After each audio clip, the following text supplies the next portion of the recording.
Welcome back to the channel, folks. Thanks for joining us again on the Hoppy Hippie channel. Today we are making a homebrew and we're going to make a quick and easy raspberry turbo cider.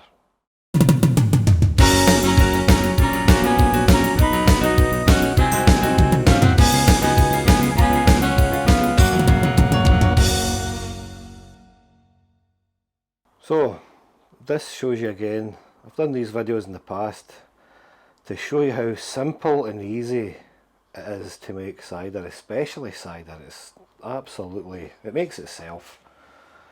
So first of all, what we're going to do, I have some sanitizing liquid sitting in here anyway, just to wet the sides of it really. I use Chem-San.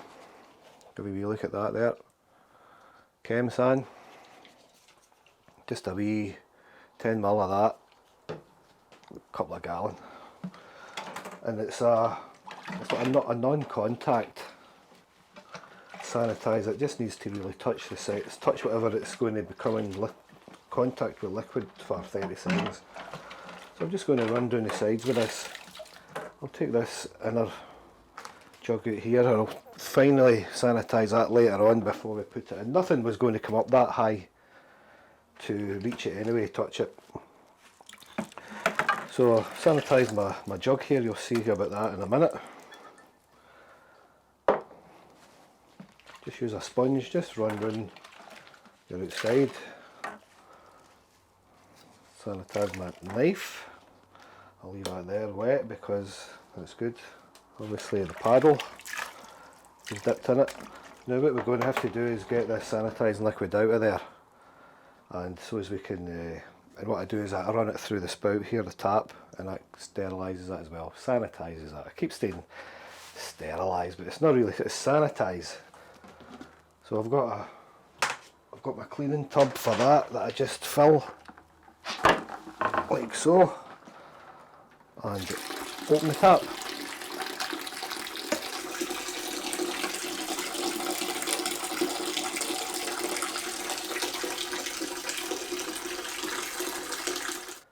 So now that our vessel is now sanitised, we can start adding our ingredients. Now, what I'm going to use today is we're going to make a raspberry cider. So I'm going to use raspberry flavoured classical syrup and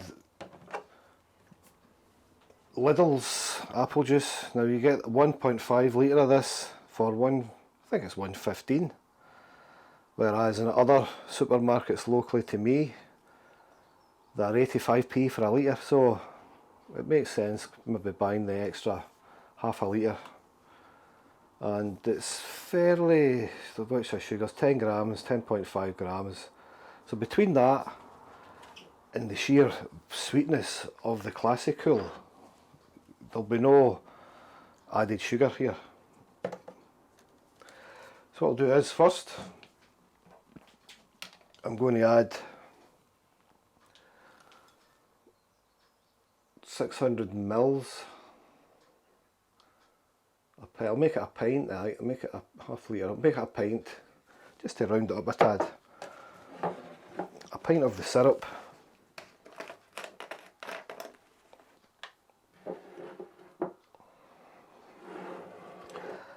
Put a pint of syrup in there first because it's very thick and sticky, and by the time we add our apple juice it'll mix up nice. I'll go for the pint, okay. There.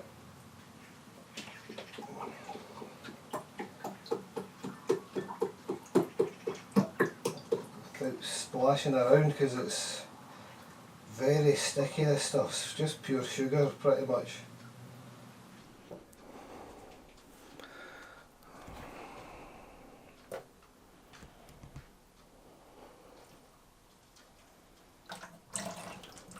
Time for the apple juice, and I'll just bring in Pyrex jug again and we'll just give it a rinse and pour the rest of that syrup in there.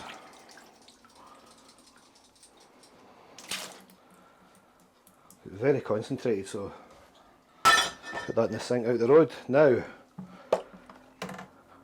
when you're pouring in your apple juice, it's best to pierce somewhere in it as well, because it just glugs, whereas, poof, look at that, look how easy it pours when you put an extra hole in it for lets the air suck it in.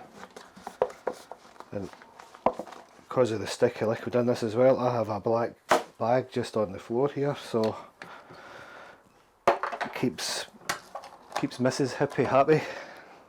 Well, not so moany, put it that way. There we go.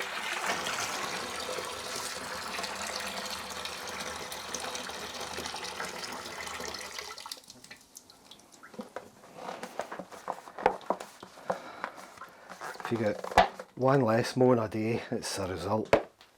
Because there's going to be moans, let's be honest, we know that, don't we guys? There's going to be moans. They're only happy when they're moaning at us. And as I said, guys, this is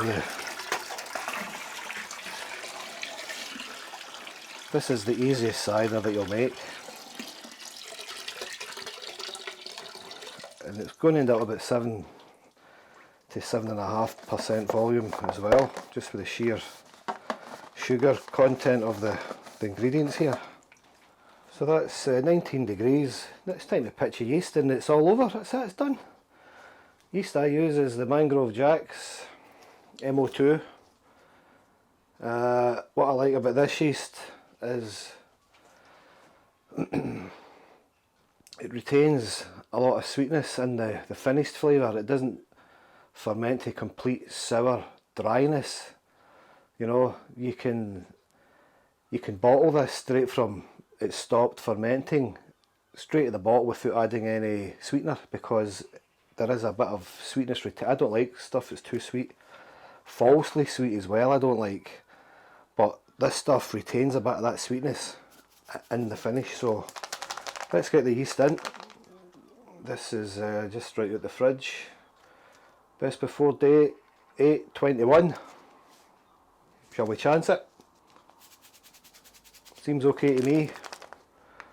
We'll give it a barrel. I have fresh yeast in there, but been a lazy boy. But this stuff should be alright. It's been in a fridge the whole time. So you see now that's, you see the light there. The 18 and the 20s lit up, so it's 19 degrees, so that's spot on for pitching yeast. And it's just a case of sprinkling that on top. Make sure it's all out. Stirring it in. He smells alright anyway. Stirring it in.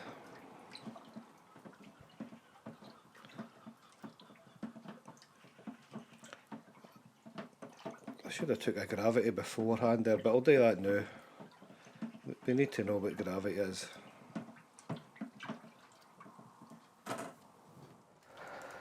Right, get the sanitised bucket right into that and we'll get a gravity.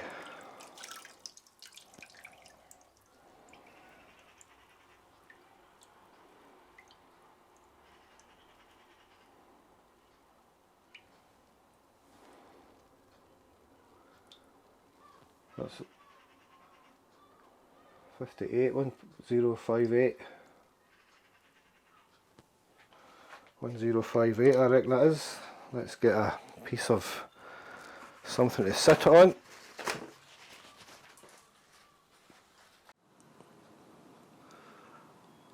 Two,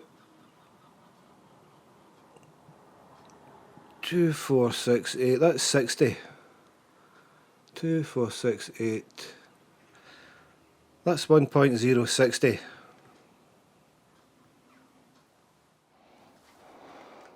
So final gravity is 1.060, which this does ferment to dry. 1.000 So it should give us about 7.5%.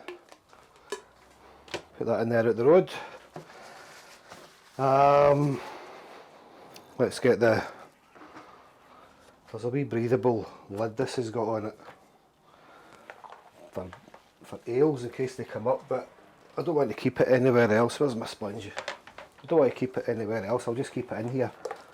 So I'll just sanitise it before I put it onto my bucket. Put it in there, right? Take my spoon out first. And that is it. That is basically 10 litres of cider. I've never used the blueberry syrup before, so this is a first. This is a channel first here, so I'm interested to see how that turns out in a week's time. So, just a wee quick sanitise of the inside of the lid. Be well sanitised anyway. Plants growing inside it. Voila guys, that's it. All done. 10 litres, blueberry cider.